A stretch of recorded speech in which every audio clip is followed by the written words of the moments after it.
a voyage of discovery and awareness of the richness, the diversity, and the often surprising nature of living with the land. Our journey begins as dramatic and sudden changes are sweeping over the land.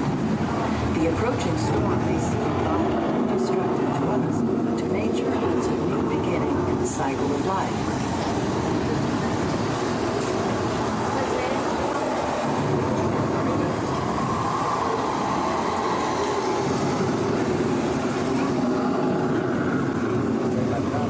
Beneath the surface of the land, roots trap water from the flowing mud, extracting precious nutrients and minerals.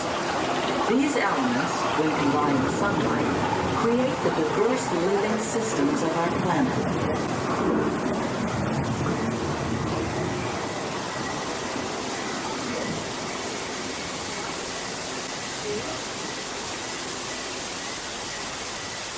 One of those living systems is the rainforest, home to the most amazing concentration of life on our planet.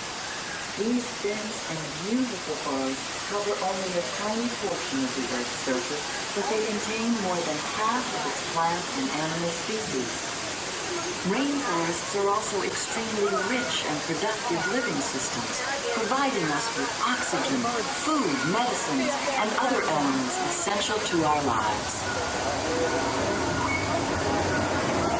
In the desert, nature has created a very different but no less beautiful living system. And while this arid landscape may seem like this, it is very much the perfect.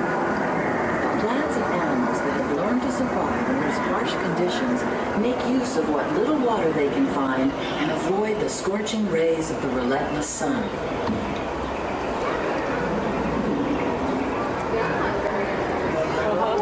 The American prairie once appeared as desolate as the desert, but over time, rainwater and nutrients gradually penetrated the hard surface of this land. Even the hooves of the mighty buffalo helped create the rich soil that would one day become home to the American farm.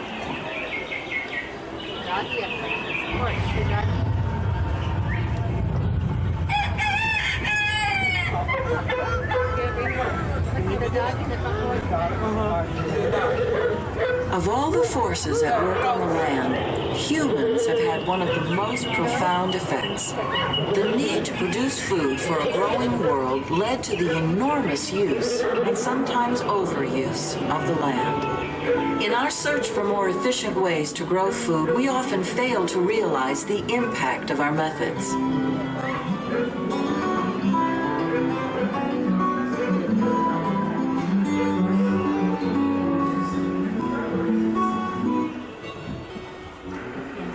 Today, we're learning to live with the land, discovering better ways to grow food that will assure both human and environmental well-being. In Saudi Arabia and Mexico, we're learning to produce food on desert seacoasts by developing and planting crops that thrive on saltwater. Here in Africa, we're learning to reduce the need for pesticides by using natural predators like ladybugs and wasps to control pests. In Japan, we're learning that by adding composted leaves and other plant material to our soil, we can reduce the need for fertilizers. In farmlands across America, we're learning that by plowing under vegetation containing natural fertilizers, we can enrich the soil without using How will we meet tomorrow's growing needs for food production, yet still respect the needs of the land? Some of the answers are being discovered just ahead.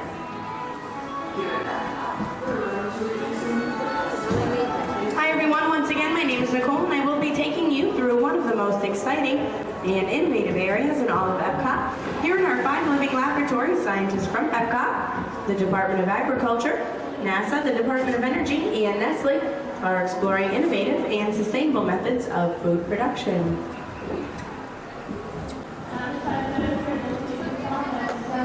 You'll see some of the world's most important food crops growing right here in our tropics greenhouse, beginning on your right with cacao, which happens to be the plant source for chocolate.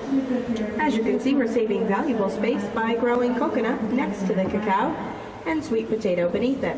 We call this intercropping, growing 2 or more crops in the same space at the same time.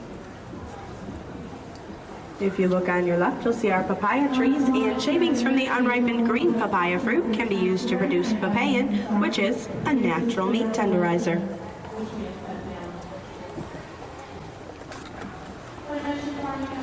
On the terraces to your right, we're exploring ways to grow rice more productively by growing rice and peanuts in the same space but at different times. After the harvest, we'll switch their locations and the peanuts will leave nitrogen, a natural soil fertilizer for the following year's rice crop. We call this crop rotation. On your right, we have some sugarcane. We also have cassava, a starchy root crop used in tapioca, and the loofah gourd, which is a vegetable as well as a natural sponge. In fact, the loofah sponge is the only natural sponge that comes from the land. Bananas, which grow throughout the tropics, are one of the world's most popular fruits, and although many of us consider them simply a snack food, their high starch and vitamin content make them a staple food source in many tropical countries.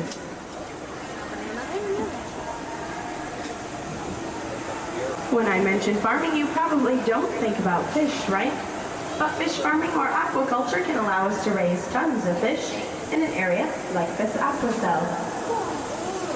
The pacu on your right require very little protein and do very well in these close quarters. Now, aquaculture can also allow us to raise fish in the harshest climates, maybe even the desert. The hybrid tilapia that you see on your right, once they get a little bit larger, will join our striped bass and channel catfish that you see on your left. All of these fish are often featured in our Walt Disney World restaurant. On your right, we have the American alligator. They are no longer an endangered species. In fact, there are more than 1 million alligator in Florida alone. Some are raised on farms for their meat and hides, while others play a key role in wetlands conservation. If you look on either side of the boat, you'll see the Gulf of Mexico sturgeon, which have recently been placed on the threatened species list since we do eat their eggs as caviar, but through aquaculture we hope to preserve and increase their population. All told, we can produce about 3 tons of fish per year in this aqua cell. We're now entering our temperate greenhouse, where you'll see our computer-controlled drip irrigation system in that brown and green box off to your right. This system's providing just the right amount of water and nutrients to all the roots of the plants through these black tubes that you see in the sand. In this greenhouse, we are growing plants without soil, and we call this hydroponics. Citrus is an important source of vitamin C. One variety we have in our grove is the 9-pound lemon. If you look on either side of the boat, you'll see our cotton plants at 2 different stages of growth, and ahead we have Lucina, which is a legume. It extracts nitrogen from the air and converts it to a natural soil fertilizer, so the sorghum growing next to it is receiving free nitrogen through intercropping. As a matter of fact, when you buy a bag of fertilizer, nitrogen is really what you're paying for, so you see how intercropping is cost effective. We're now entering our production greenhouse, where you'll see our string gardens. By planting all of these cucumbers vertically, we can grow more food in less space, but vertical growing also allows for better airflow through the leaves, and it helps to reduce disease. We've also reduced the amount of water and nutrients used in this greenhouse by 70% using a computer-controlled irrigation device developed here at the land. It senses when all of these plants need water and provides it automatically. These leafy plants you see growing up the A-frames are Malabar. Their leaves taste like lettuce, their tips taste like asparagus, and for the ladies, their berries are used in cosmetics. Each year, pests destroy at least 1/3 of our world's food crops, so here at the land we also use what we call an integrated pest management system.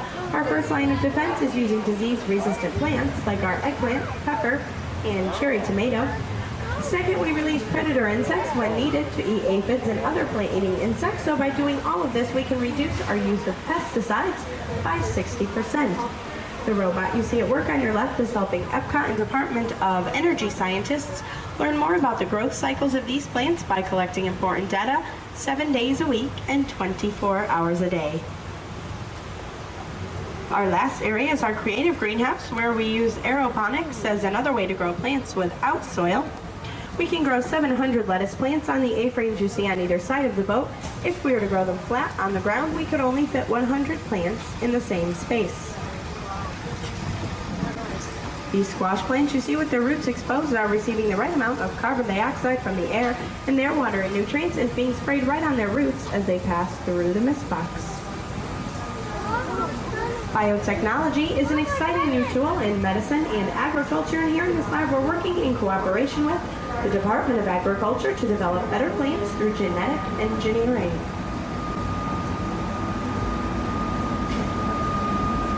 We're also working with NASA on plant research for space agriculture. As you can see, these are lettuce plants. Vegetables you've seen growing in our greenhouses are being served in our Walt Disney World restaurants. Around the globe, scientists from Nestle and other organizations are dedicated to improving the freshness and taste of the foods that we all enjoy and rely on. And by working together, we too can preserve the land as a precious and beautiful resource while still meeting the needs of our ever-growing world. And only then can we truly be living with the land.